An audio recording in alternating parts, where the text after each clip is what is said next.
pengacara kondang dari Indonesia, Hotman Paris Hutapea, angkat bicara soal polemik kasus hukum artis Thailand Tangonida yang meninggal dunia secara misterius beberapa pekan lalu. Hotman Paris rupanya terus mengikuti perkembangan kasus hukum pada kematian Tangonida yang menggegerkan publik itu. Dari mulai sejak awal Tangmo dikabarkan hilang, hingga soal adanya isu ibu Tangonida terima 13 miliar. Berdasarkan hasil pengamatannya, kata Hotman Paris, kejanggalan pada kasus kematian Tangonida ini sudah terlihat sejak awal, yaitu soal pihak saksi dan keluarga yang seolah ragu, lalu lapor ke polisi. Kejanggalannya yang pertama tidak langsung dilapor ke polisi pada malam itu. Kata Hotman Paris dikutip dari unggahan Trans TV official Selasa 22 Maret 2022.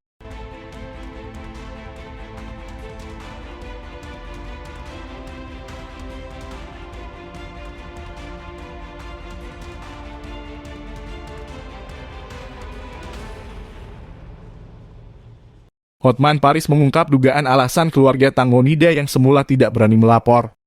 Biasanya, kata Hotman Paris, ada beberapa hal yang membuat korban tidak mau atau tidak berani melapor, bisa karena panik atau bisa juga lantaran takut. Bisa juga karena melindungi nama orang besar, karena katanya ada mantu jenderal polisi di situ, ungkap Hotman Paris. Namun yang paling menuai sorotan adalah soal ramainya isu ibu sang aktris, yakni Miss Panida, yang memaafkan dua orang teman Tangonida.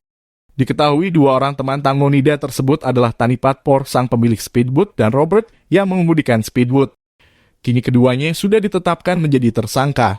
Ada info bahwa kasusnya ditutup sama ibunya setelah ibunya terima uang 13 miliar, lanjut Hotman Paris. Hotman Paris pun menegaskan apapun dalihnya, proses hukum pada kasus kematian Tangonida ini menurutnya tidak bisa dihentikan atau ditutup.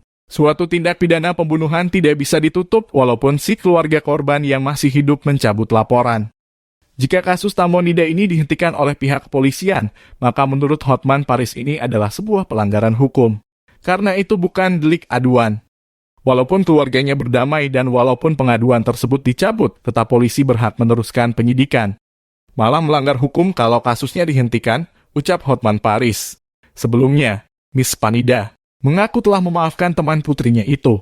Kendati demikian, dia membantah jika dia memaafkan Por dan Robert karena uang 13 miliar. Tapi beberapa hari yang lalu, Miss Panida mengatakan bahwa ia mau kelima orang yang bersama Tangonida malam itu segera dieksekusi atau ditangkap. Mungkinkah uang yang dijanjikan itu dibatalkan oleh Por dan Robert?